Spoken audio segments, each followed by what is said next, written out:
眼前这个男子有多惨，都要飞升了系统才激活。以身应劫，货到成仙就在眼前。终于渡劫期圆满了，接下来几天调整好状态便渡劫吧。检测到宿主达成要求，系统激活中。系统，我都要成仙了，你特么现在才激活？激活完成，本系统致力于辅助宿主成为前无古人后无来者的绝世强者。宿主受徒后，根据徒弟所获得的收获，奖励顿悟次数，徒弟收获越大，奖励的顿悟次数越多。当前剩余顿悟次数0次。奖励顿悟吗？顿悟可是修仙者最大的机缘，可遇不可求。别说我这10年从未顿悟过，甚至天机宗近万年来都没人顿悟过。系统直接奖励顿悟，那得多妖孽！这样的话，那得推迟一段时间渡劫。先试试系统了，过2天就是内门开山收徒的日子，到时候收集的弟子试试。拜见小师叔。诸位长老又来劝我收徒，这已经不是第一次了。每次白逸晨出关，他们都会前来劝说他收徒，可白逸晨一直以自己要闭关专心修炼为由，不断的拒绝。不，我们是感应到小师叔修为又突破，即将渡劫飞升，特来祝贺。没错，恭喜小师叔，您将会是咱们宗门万年来飞升的第1人了。天机宗已经万年没人飞升了，导致从10大宗门之首没落成了10大宗门之尾。再没人飞升，怕是10大宗门的位置都不保了。不过如今系统激活了，渡劫飞升的事情不急。我想先收徒，否则第18峰的传承就要断了。小师叔他在搞什么飞机？这些年我们劝了这么多次，他都是拒绝的。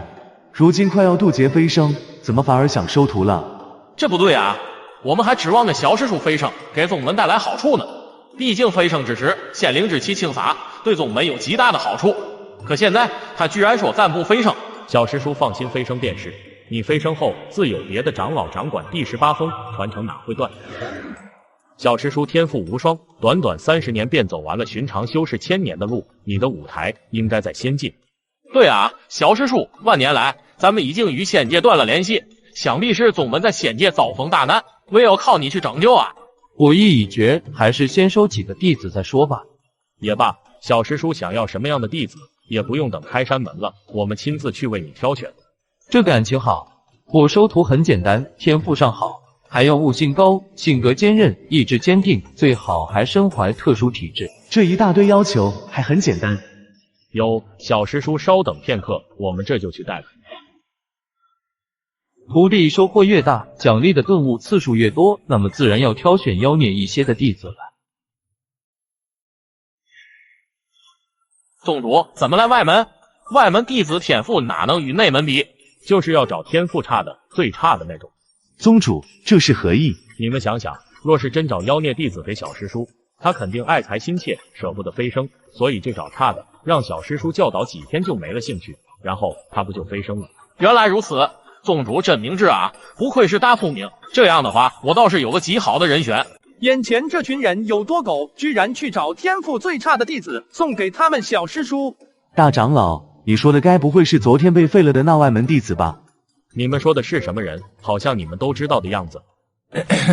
宗主，外门99峰有一位弟子，8岁入门，炼体10年，上个月刚踏入炼气境，昨天就把自己炼废了，又成了炼体境9重。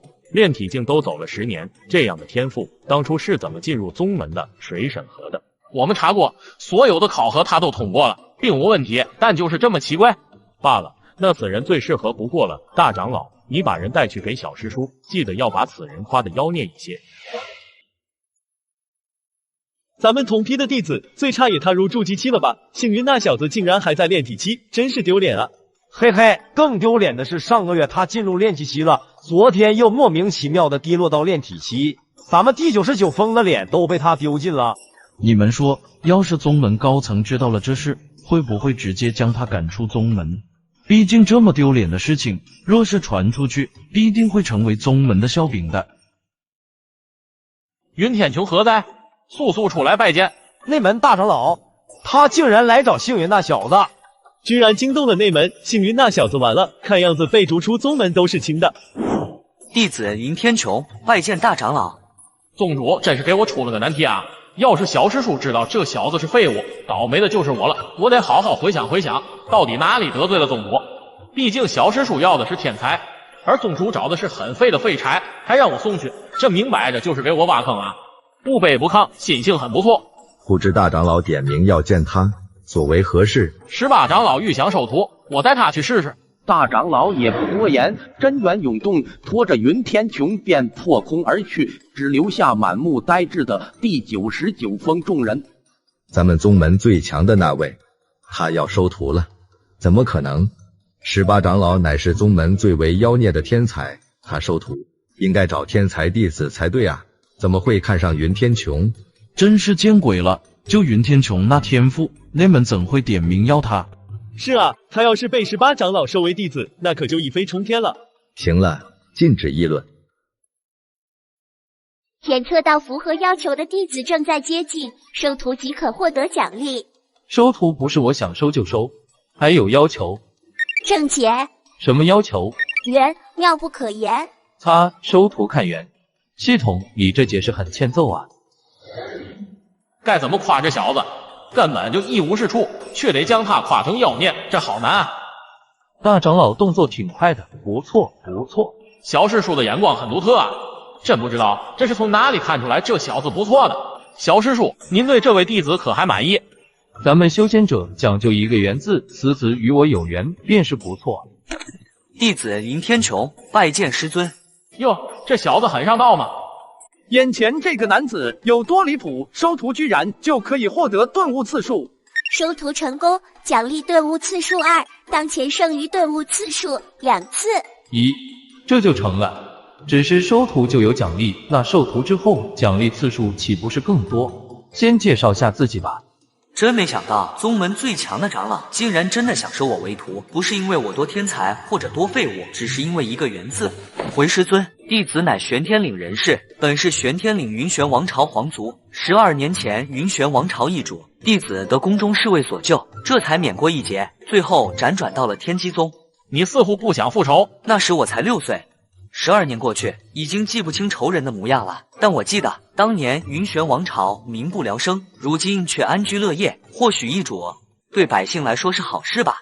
踏上修炼一途，便注定与凡人是2个世界的人，不去计较也是应该的。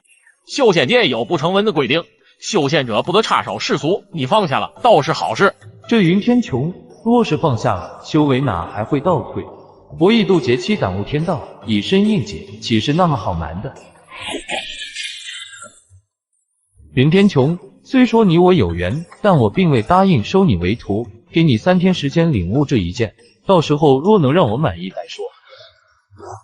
小师叔，你不是默许他拜师了吗？怎么又说并未答应？到底是我收徒还是你收徒？收不收我说了算，等3天后看结果再说吧。2天后开山收徒，记得叫上我。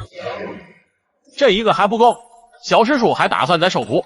此事我得去禀告宗主，必须想办法说服小师叔渡劫飞升，不能把时间浪费在收徒上。大长老人送去了，幸不辱命，小师叔将他收下了。好，既然废柴送过去了，小师叔也收下了，那么用不了几天，小师叔必定渡劫，而后便是飞升。传令，立刻准备请柬，邀请南域所有宗门势力观小师叔的飞升之礼。宗主，现在就准备请柬还太早了。我不早，南域这么大，即便有传送阵，所有势力到齐起码得1个月时间，现在准备正好。宗主，我还没说完，能不能先等我说完？大长老请讲。小师叔说了，2日后的内门开山收徒，他要参加。小师叔还想收徒？可不是嘛，我看呐，小师叔暂时还没有渡劫的打算，更别说飞升了。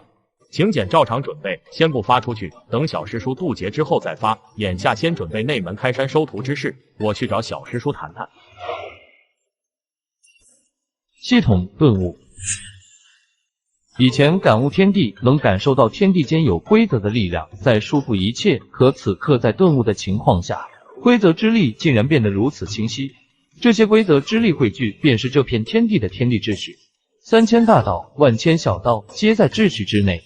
只要有足够的顿悟次数，便可以掌握法则之力，哪怕只是1条，也能让我远比现在强大无数倍。如此一来，现在还不能飞升。天人合一，小师叔在顿悟，万年来咱们宗门已经没人进入过顿悟状态了。小师叔牛掰！眼前这个男子正在顿悟，但他不知道的是，系统将要安排他去挖墙脚。这是生命的力量，不对，莫非是最为玄奥的时间力量？小师叔，看什么呢？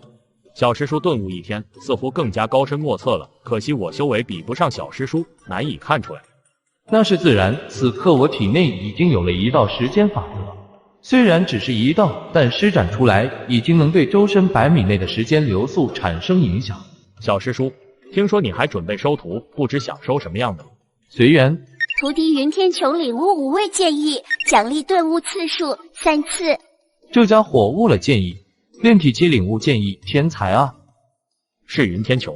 说好的废柴呢？炼体期就能领悟剑意，比小师叔还猛，这叫废柴。完了，小师叔肯定爱才心切，舍不得飞升了。宗主眼光果然非凡，竟能找到如此妖孽。拜见师尊，宗主。还有2天，不继续领悟了。回师尊，我想回一趟云玄王朝，清算10年前的仇恨。想做什么就做吧，随心而动，凡事无愧于心即可。这道剑气赐你防身，多谢师尊厚赐。小师叔这道剑气不一般啊！你也算是为师门下的大师兄了，以后会有很多师弟师妹，你的一言一行都将是他们的表率，可别让为师失望。还会有很多弟子，这还搞毛啊！小师叔不飞升了，难道我的计划要胎死腹中了？宗主，你这是什么表情？你们不是一直希望我广收弟子吗？哼，我不装了，摊牌了。小师叔，此一时彼一时，你能不能别收弟子了，快些飞升啊！想让我飞升去仙界做个渣渣，那是不可能的。仙界强者多如狗，不安全，格局小了。我留在宗门收徒，好处绝对大于飞升，不信你等着看。当真？过几年不就知道了。行了，你去吧，我接着去顿悟。接着顿悟？不对啊，顿悟可是大机缘，说有就能有的吗？或许是小师叔口误吧。如今我的灵石竟然暴涨了1倍不止，同时元婴内已经有了3道时间法则，还有2次顿悟，用完的话应该能增加到10道吧。不过眼下该去开山大典。系统给我睁大了眼睛好好看，看到能收为徒弟的人立刻通知我。感应范围为灵石笼罩范围的1%，出现在这个范围内的有缘人皆会提醒。弱鸡系统，这感应范围也太小了吧？检测到前方山峰内有符合条件的弟子。在哪？绿箭。好吧，那是第7峰7长老的地盘，让我去挖墙角。7长老出了名的顽固，油盐不进的那种，怕是不好搞，但还真得挖。眼前这个男子有多能吹，竟然说自己丹道无双，还要与丹峰峰主一较高下。快看，咱们宗门最强的18长老来了！听说18长老要收徒，要是被18长老看中，那可就一飞冲天了。安静，小师叔，今日准备找几个有缘人，看缘分而已。宗主，你们忙。小师叔，可是要我帮忙炼丹？你能炼渡劫丹吗？小师叔没有急着渡劫，而是忙着收徒，莫非是担心渡劫失败？若是这样的话，那必须搞1枚渡劫丹给小师叔才行。这个，抱歉了，小师叔，渡劫丹是世间最珍贵，也是最难炼制的灵丹，我没那能力啊。无妨，我就是随口问问。这渡劫丹我也用不到，只是想与7长老拉拉关系，方便待会挖墙角。小师叔，等内门开山大典过后，我亲自去丹宗搞1枚渡劫丹。不用，我就随口问问。其实我是想了解丹道。别啊，你少涉猎别的道啊！授徒就已经很难的时间了，再去涉猎丹道的话，何时才能飞升？小师叔，身为晚辈，我本不该拒绝，但一个人的精力有限，我不建议小师叔涉猎丹道。丹道很难吧？7长老，把你的丹道感悟给小师叔一份，让他知难而退。没错，千万不能让小师叔对丹道感兴趣。一群兔崽子，你们这么做真的好吗？真以为我听不到吗？罢了，我还是听不到好了。人生如戏啊。小师叔，丹道的确不易，您不妨看看我的丹道感悟，都记录在这里了。怕是你的真传弟子都没有得到这东西吧？七长老有心了，我看看，过几天还你。这东西没意思，先放几天，挖了墙角再还回去。系统，这里有没有符合要求的弟子？并没有。啊，不是吧？这么大个宗门，上百万的弟子，只有云天穹和第七峰那小丫头符合要求。正解。好吧，顿悟次数比我想象中难搞，但也不是什么大问题。有了。小师叔，怎么样？有所悟，七长老，帮我个忙。小师叔请讲。有所悟，所以需要一位丹童，还请七长老墙角让我挖一下。不行，小师叔，你还是从别的峰找丹童吧。我第七峰的丹童不外流，我直接收他为真传弟子。七长老放心，我一定认真教导，绝不让你失望。小师叔，恕难从命啊！我第七峰的人都是向往丹道的，并不适合您。你不给我直接抢。小师叔，你要讲理啊！小师叔，既然是丹童，那追求的必定是丹道，这样的弟子只有在第七峰才能更好的发展。对啊，小师叔，您应该找别的峰的人，不对，您应该专心教导云天穹。其实我对丹道还是有一定造诣的，跟我不会比待在第七峰差。现在小师叔吹牛都不打草稿的吗？竟然敢说丹道造诣比第七峰强？老七你不信？比比。眼前这个男子有多牛？短短一天便成为7级丹师。七长老和道七的修为，顶多能成为6级丹师。我渡劫七最高可以成为8级丹师。不说8级，只要达到7级，就足够让七长老心服口服。来吧，顿悟。不多时，七长老所给的丹道感悟已经尽数被白逸晨领悟，而且在七长老的基础上，不断的被白逸晨推进着。以七长老6级丹师的感悟为基础，达到7级丹师已经是极限。若想继续精进，还需要掌握更多的丹道知识。不过还有一个途径，那就是强化真火。若真火中有火之法则，必定能将真火的威力提升数倍。系统顿悟。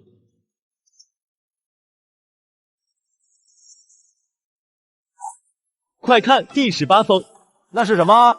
第18峰上空怎么会出现太阳？是小师叔。我靠，小师叔在玩火。渡劫期圆满的真火没这么强吧？难道是天地灵火？不能让小师叔的真火热量扩散出第18峰，否则整个宗门都会被烧成灰烬。我去请散仙前辈出手。顿悟可谓是天大的机缘，我没记错的话，他就是无涯师叔唯一的弟子吧。修真不过30年，就修炼到了渡劫期圆满，如此妖孽，若到了仙界，必定得到祖师的倾力培养。待会就让他渡劫飞升吧。咱们宗门散仙不少，没想到惊动的是白世伯，他可是5阶散仙啊！修为到了渡劫期圆满，能引动天劫，渡过天劫便能飞升。而渡劫失败，要么魂飞魄散，要么元婴遁走，转修散仙。只不过成为散仙后，便失去了飞升的资格。并且每隔1000年都会降临散仙劫，渡不过便是魂飞魄散，但渡过也会变得更加强大。百师伯乃5阶散仙，这波稳了。小师叔还没打算渡劫飞升，也不知他究竟在想什么。前几天才收了个徒弟，眼下还准备收徒。胡闹！这等天赋怎能在昆仑界浪费时间？你们就没有劝劝？小师叔说了，他留下的好处要大于飞升。那等无涯师叔回来劝吧，他外出30年，应该快回来了。我靠，这真火的威能都赶上排名靠前的天地灵火了，怎么做到的？该不会是融合了火之法则吧？若是这样的话，日后到了仙界，将融合的火之法则转化为仙道法则，那将来的成就必定是仙界大佬。等不及无涯师叔回来了，一定要想办法让这小师弟飞升。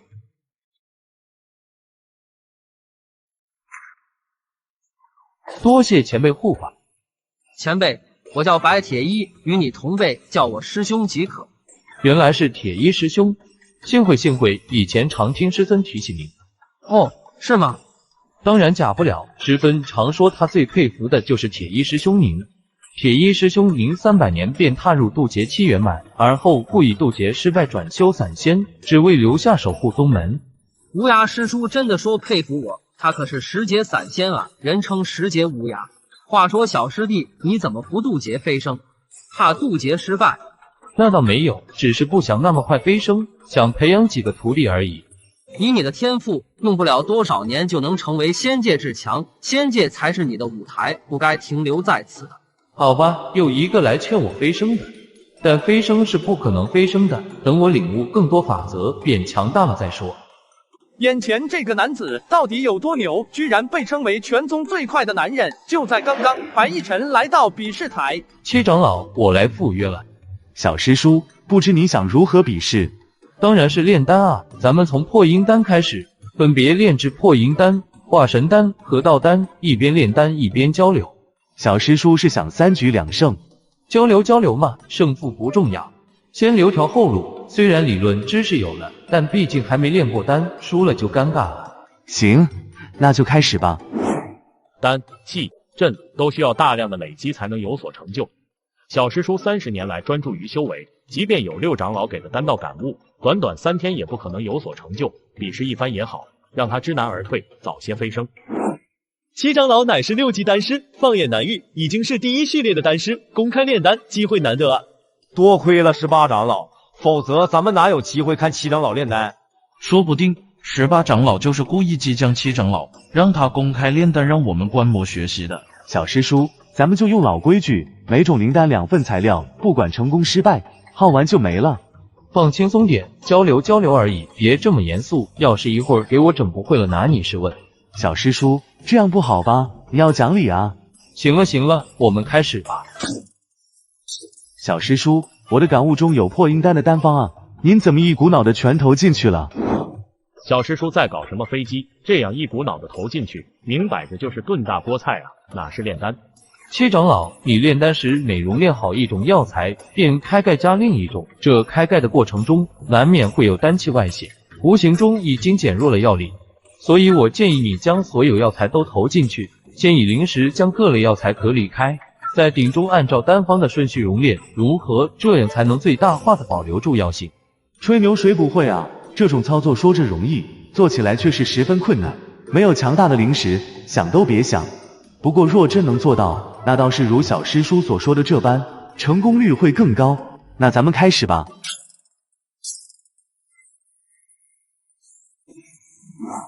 好可怕的真火！18长老不愧是宗门最强，仅凭真火，怕是寻常散仙都得饮恨了吧？这么强的真火，什么药材能承受住？怕是瞬间化为飞灰了吧？10多个呼吸的功夫，白逸晨已经开始熔丹，这炼制速度简直令人匪夷所思。7长老那边第1种药材都还没提炼完成。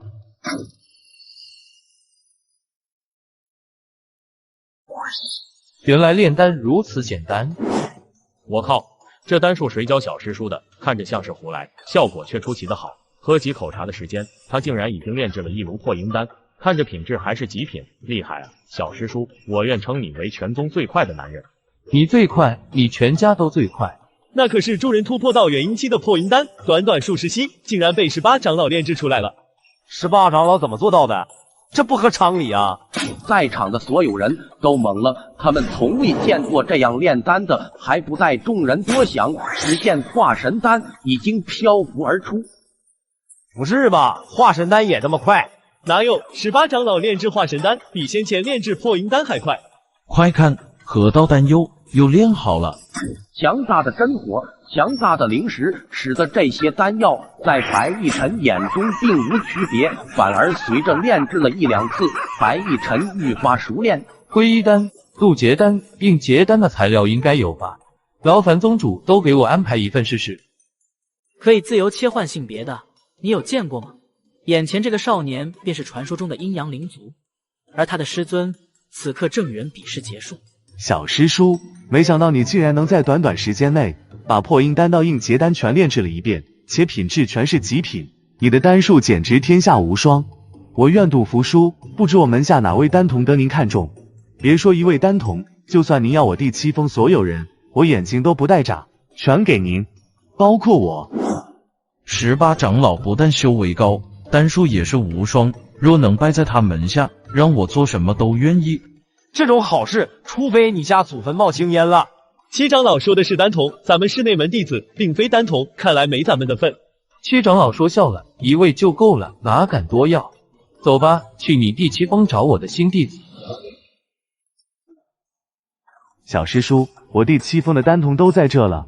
白逸晨的目光移向了人群，人群顿时变得紧张起来。会是谁呢？在白逸晨的感知中，只见一个大大的绿箭直指一位少年，那少年神情带着紧张，带着期待。卧槽，这什么情况？不是一个小丫头吗？怎么变成一个少年了？但是生命气息都与之前一样，这难道是传说中的女装大佬？七长老，他叫什么？与我有缘。小师叔，借一步说话。这么神秘。那人叫灵犀，小师叔准备收他为徒。七长老想说什么尽管说。小师叔若要收他为徒，那是他的福气，但还请小师叔尽力护他周全。我的弟子，我自然会护其周全，但七长老何出此言？因为他来自阴阳灵族。知道这事的人多不多？唯我而已。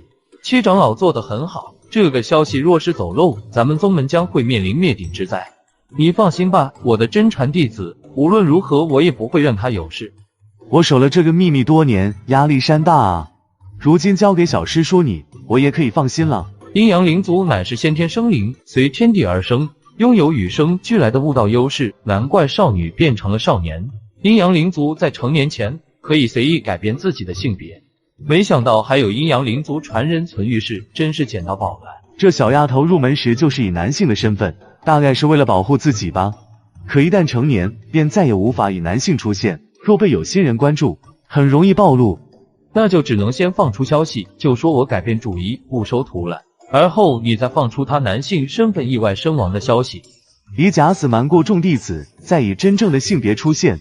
这倒是很简单，咱们宗门每天不知多少弟子陨落在外，多一个并不会引起多大的关注，我这就去办。有劳七长老了。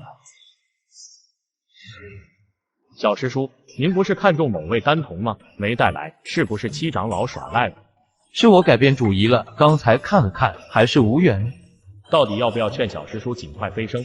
他收徒吧，浪费时间，耽误飞升；不收吧，他一身丹术无双，没有传人又太可惜了。对了，宗主，先前炼制的那些丹药，我一枚不取，交给你处置了。宗主大大，快趁热打铁！小师叔，宗门还有几份破净丹的材料，不知您能不能帮帮忙？几份吗？眼下二徒弟还没办法上门，闲着也是闲着。没问题，宗主派人送过来便是，我尽力。小师叔，宗门有尊半仙器级别的丹鼎，不如咱们去看看。对呀，要是小师叔能收服紫虚玉皇鼎，简直就是如虎添翼。也好，那就去看看。大长老，抓紧时间准备材料，我现在跟小师叔去尝试收服紫虚玉皇鼎，稍微拖延时间，好让你有足够的时间准备，一定要给我把库存全搬过来。堂堂宗主，竟然被人说脑壳有包，你敢信？就在刚刚，白逸晨和宗主来到秘境。小师叔，紫虚玉皇鼎就在这秘境里面。紫虚玉皇鼎诞生于5万多年前，据说是宗门的一位仙人前辈下界时所炼制，刚炼制出来就有很强的灵性。如今过去5万多年，很可能已经诞生了灵智。不过紫虚玉皇鼎无比骄傲，被炼制出来以后，从未有人能得到他的认可。这秘境方圆千里，有2位散仙前辈镇守，紫虚玉皇鼎就在中心位置。奇怪了，这鼎沉睡了5万年，突然醒了不说，还硬是想冲去秘境。老黑，你说到底发生了什么？老白，这很简单了，2个可能：第一，他已经带上灵子，小逃走；第二，咱们宗门有着宗鼎的消息走漏，有人以携带或者秘法在外面引诱他。有道理，但一直这样镇压他也不是办法。要不，咱们来预招玉磬谷中试试看，先解开封印，看看这鼎想去哪里。也好，我倒要看看谁敢打紫虚玉皇鼎的主意。拜见黑白师叔祖。这2位老者气息浩瀚如海，是散仙无疑，而且比白铁一还强大，不知是多少阶散仙。快看，他平静下来了。这沙鼎是看咱们人多就安静了。黑白师叔祖，紫虚玉皇鼎怎么了？竟需要2位师叔祖出手镇压？我们也真奇怪呢。就在刚才，他忽然苏醒，一醒来就往外面飞，要不是老黑手疾眼快，就要被他跑了。这可是先辈留下的败血气，怎能让他跑了？宗主不必谢我。我没猜错的话，很可能是小师叔先前炼制出应劫丹，唤醒了子虚玉皇鼎。至于子虚玉皇鼎想跑，应该是想跑去找小师叔。应劫丹，你能炼制应劫丹？二位师叔祖，请看，这就是小师叔刚才炼制的应劫丹，对散仙有着极强的吸引力，不管多少劫的散仙服用之后，都能提升下次渡散仙劫的成功率。竟然是极品应劫丹！嘿嘿，我就说子虚玉皇鼎跑什么，原来是想让住了，早知道我就不来他。去吧，你就认为了。子虚玉皇鼎只有8丈大小，鼎身一闪，便到了白逸晨身前，上下起伏着喜悦的情绪弥漫而开。能传递情绪，他果然诞生灵智了。加以引导，开口说话也不是难事。木行之，你过来。二位师叔祖，怎么了？你叫他小师兄，莫非他就是乌鸦的弟子？正是。乌鸦离开宗门前去寻找神仙台和通天龙，离开前收了个弟子。如今不过30年，他的弟子竟已是斗劫期圆满的修为，身上散发的气息，连我都感觉到危险。短短30年，能将修为和丹道都提升到如此可怕的程度，这得多么妖孽！二位师叔祖放心，小师叔已经答应为宗门炼制一些破镜丹。破镜丹固然重要，但他的飞升更重要。这样的妖孽不能在空龙界浪费时间。没错，让他随便炼制一点，便请他斗界飞升吧。我也是这么想的，小师叔得尽快飞升，所以我只让大长老去准备了大概几千份破镜丹的材料。好，干得不错。不对，几千份。木星子，你说子？对呀，宗门的库存只有几千份。你对子是有多大的误解？几千份，你可知道要炼制多久？那得万年起步。都怪我没有说清楚。以小师叔的炼丹速度，一天炼制2、3千份不是问题。一天2、3千份？你确定不是一天2、3份？二位师叔祖，你们没听错，小师叔在1、20息间就能炼制1份，也许还能更快。这家伙是不是脑壳有包？若是这样的话，该召集大家换个种族了。我怎么有种不好的预感？这两老家伙是不是怀疑我脑壳有包？奶奶个熊的！像金箍棒一样可以变大变小的炼丹炉，你有见过吗？随心而动，简直比金箍棒好使，变大了砸人肯定过瘾，内部空间也随着鼎身变化。只要我的灵识够强，估计一口气炼制几千份同种丹药都没问题。小师叔，这么快就将子虚玉皇鼎炼化了，不愧是咱们宗门最快的男人。确实亏啊，哈哈。白逸晨是吧？恭喜你成为此鼎的主人，我们2人是你师叔，叫我们黑白师叔即可。见过黑白师叔？哈哈，无需多礼。既然此鼎已找寻到他的主人，你们便离开吧。那晚辈就不叨扰前辈了。老辈，你怎么还年轻人味了？这不是你的风格。你懂什么？咱们暗中跟上去，看看这小子炼丹是不是真像木星之说的那般妖孽。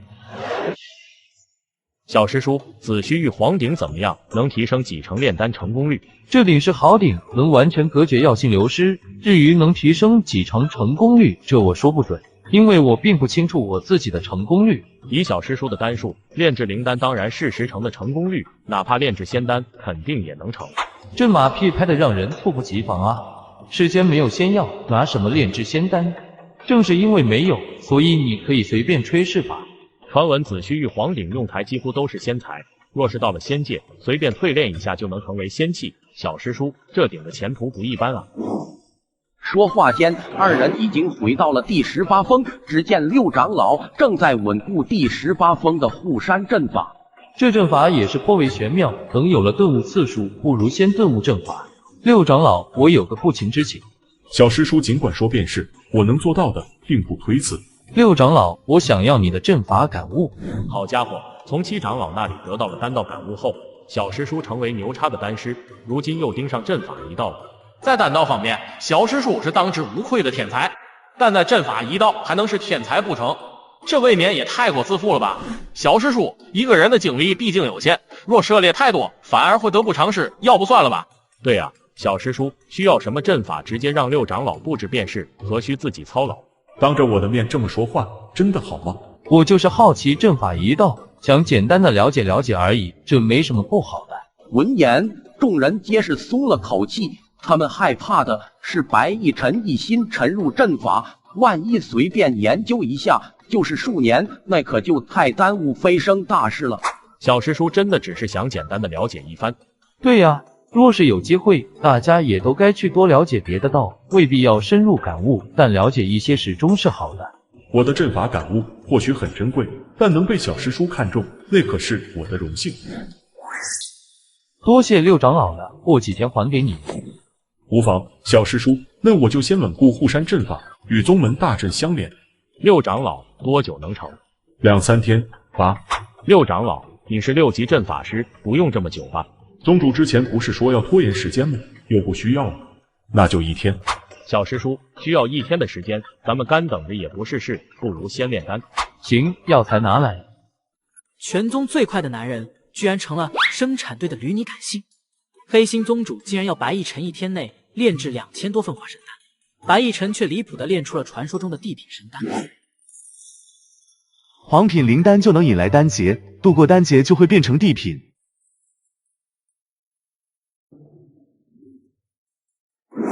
我明白了，所谓的丹劫，其实就是天地在炼丹。这地品化神丹中残留了法则的气息，若将其吞服，很有机会借助这道残留的法则气息去感悟法则。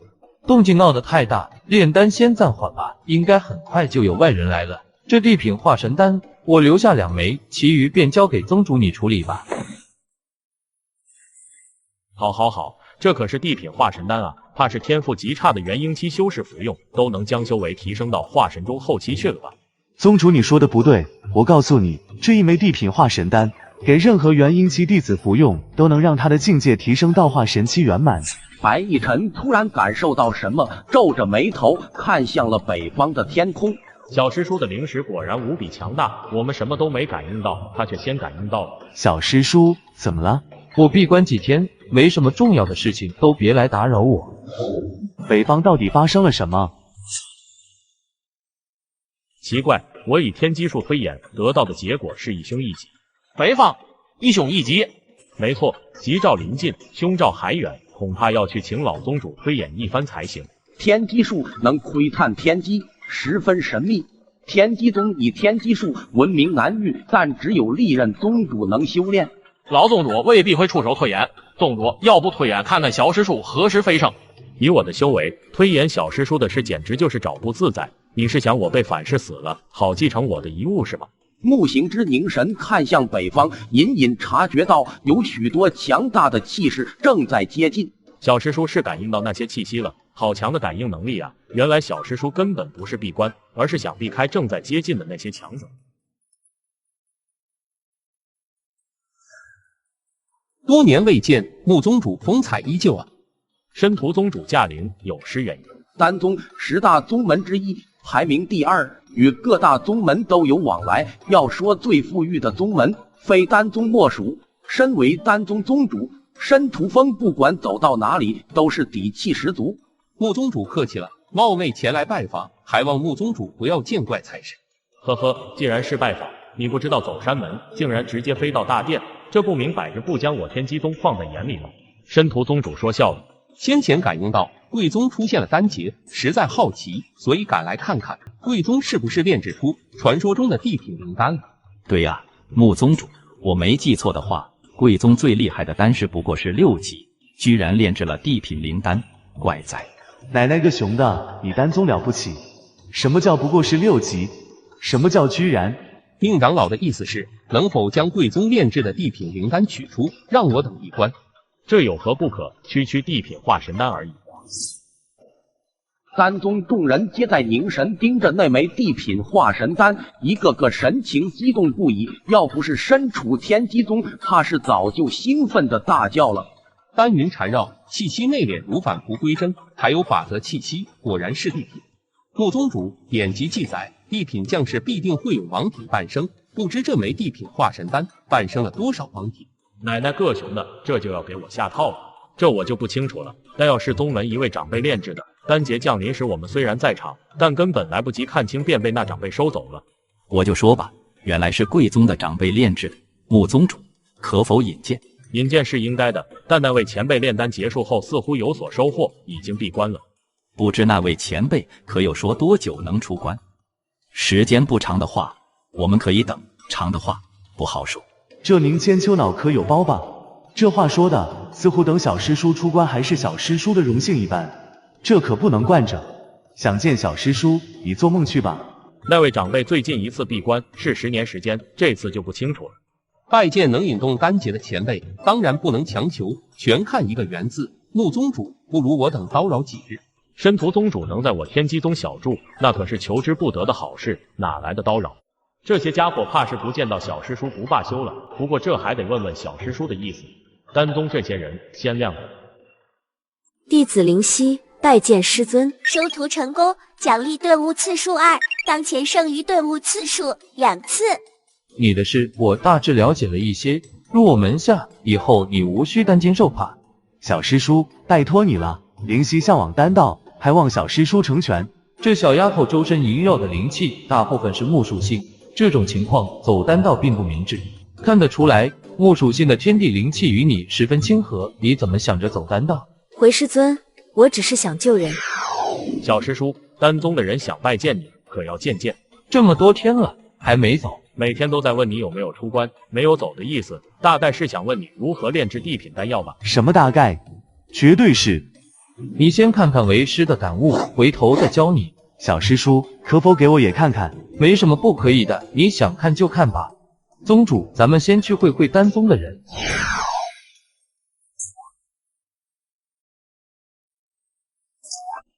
田鸡宗的人说，那人每次都能炼制出12枚，而且全是极品，究竟如何做到的？大长老不必纠结，以前咱们炼丹一炉也就能炼制3、4枚，如今已经能炼制出7枚，收获已经不小。不管摩天鸡宗那位前辈炼丹的话，咱们怕是永远炼制不出地品。还有一个办法，不用那枚地品化神丹，借机感悟它的炼制过程。若要用这个办法，那就得请宗门长辈了，靠咱们不可能感悟出来。咱们先找穆宗主将那枚地品化神丹买下。穆宗主正准备找你，我丹宗有个不情之请。申屠宗主请讲。是这样，不知穆宗主可愿割爱？我丹宗愿意出10枚渡劫丹，换取这枚化神丹。渡劫丹极难炼制，平均下来4、5份材料才能炼制出1枚。我们这个报价，穆宗主你赚大了。这让我有些为难啊。穆宗主是嫌少吧？无妨，那我们出15枚渡劫丹吧。穆宗主，这只是化神丹而已，即便是地品，也就让人多提升几个小境界。可渡劫丹，那可是能让贵宗多一位飞升者。穆宗主，15枚渡劫丹啊，我们出的可是天价。看着宁千秋等人一副你们赚大了的神情，白逸晨忍不住了。我天机宗是不是要摆个碗？100个碗什么意思？你打发叫花子呢？你算什么东西？这哪有你说话的份？他是我天机宗的18长老，正是排名这么低的长老而已，插什么嘴？你以为渡劫丹是大白菜？不错，渡劫丹在我眼中就是大白菜。好大的口气，敢说渡劫丹是大白菜，狂妄的没边。宗主，地品化神丹别卖了，拿去百劫商会拍卖吧。地品灵丹若是放到百劫商会拍卖，绝对要开出天价。看来贵宗是真的看不上渡劫丹，既然如此，不如我丹宗用别的东西换。申屠宗主不妨先说说看。我丹宗别的东西没有，丹药材料倒是不少，不如用100份渡劫丹的材料交换吧。申屠风又在套路了，想用100份渡劫丹材料套出小师叔。要是小师叔以这100份渡劫丹材料炼制出地品渡劫丹，那么就会为丹宗指明方向。100份渡劫丹材料，100份应劫丹材料，申屠宗主同意的话就换吧。这完全是狮子大开口，想不到小师叔挺黑呀。行，不过我丹宗有个条件，让你们观摩我炼丹是吧？没问题。观摩你炼丹？莫非您就是炼制出地品化神丹的那位前辈？对呀。宁长老，你立刻回去取100份渡劫丹材料和100份应劫丹材料。让你嘴贱，让你话多，竟然与炼制出地品灵丹的前辈争吵，这不是断送了自己与前辈讨教的机会吗？难怪敢说渡劫丹在他眼中就是大白菜，那时候我就该明白的。我等有眼无珠，请前辈恕罪。材料到了叫我。系统顿悟。心念一动，白逸晨已经进入了阵法的顿悟状态。宗主，材料我带来。宁长老，你可是带了什么宝物，想要找那位前辈赔罪？宗主真是厉害，这都被你看出来了。你开窍了，都是宗主带领的好。既然材料都带来了，那去找穆宗主吧。竟然又顿悟了，3天2头的顿悟，小师叔究竟妖孽到了何种程度？细细查看，木行之发现白逸晨周身阵纹流转。上次顿悟，小师叔的丹道达到了惊人的程度，这次顿悟的是阵法，看来宗门要出一位绝世阵法大师了。大长老，你准备送什么礼物给那位前辈？不可说，不可说。你应该说出来，让我们为你参考参考。毕竟你从未给人送过礼，万一不合适呢？绝对合适，我对送礼没经验，但错不了。万一宁长老送的礼不合适，惹怒了那位前辈，可就不妙了。大长老，他们说的没错，你还是拿出来，让我们为你参考一番吧。我知道你们在想什么，你们是怕我先拉拢了那位前辈，让你们失去机会是吧？我不上当。卧槽，好心当作驴肝肺啊！罢了，宗主，大长老应该也不会胡来的。不过大长老送礼倒是提醒咱们了，咱们是不是也该准备点礼物？放心吧，我都准备好了。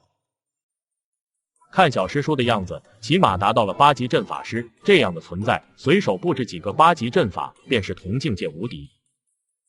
宗主又来护法，有心了。奶奶个熊的，什么叫护法？看着你3天2头的顿悟，能给我们这普通人一条活路吗？小师叔又进步了，恭喜啊！这小子在搞什么幺蛾子？小师叔，丹宗的人已经把材料带来，走吧，炼丹去。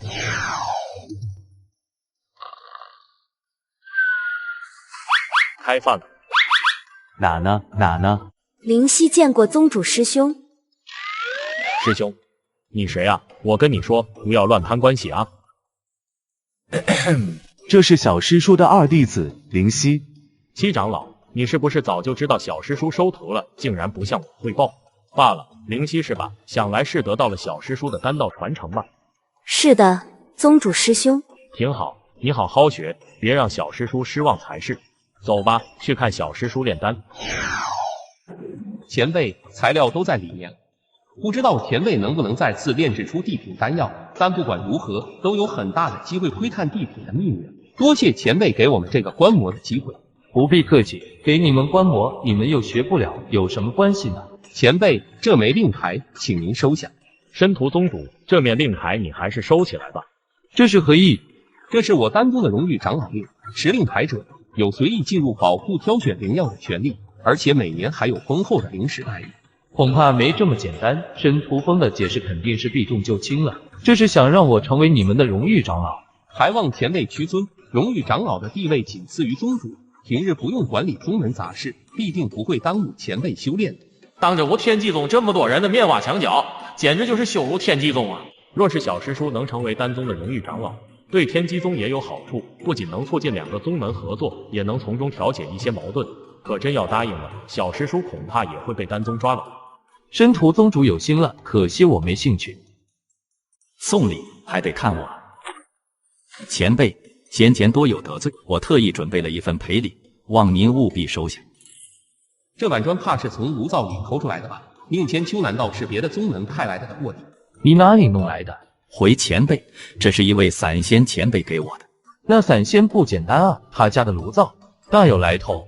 大长老，那板砖究竟是何物？看着就是从炉灶里面拆出来的。没错，就是从炉灶里面拆出来的。当初我得到的时候，差点没一板砖拍死那散仙，可惜我打不过散仙，所以只好收下了。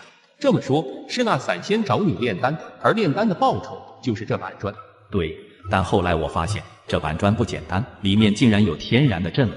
天然的阵纹，莫非是阵纹石？没错，阵纹石极为难得，若能领悟其内部蕴含的天然阵纹，好处肯定不少。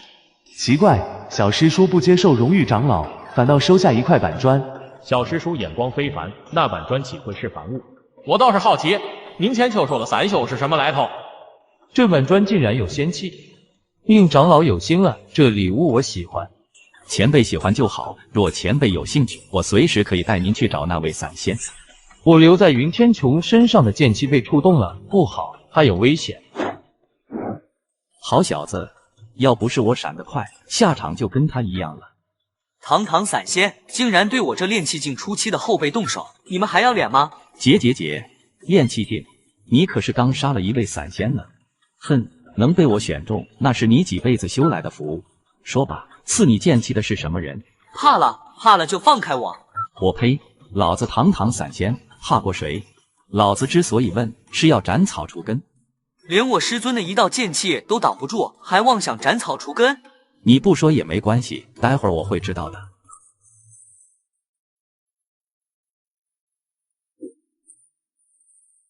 前方是赤炎峡谷，那散仙把云天穹带进去做什么？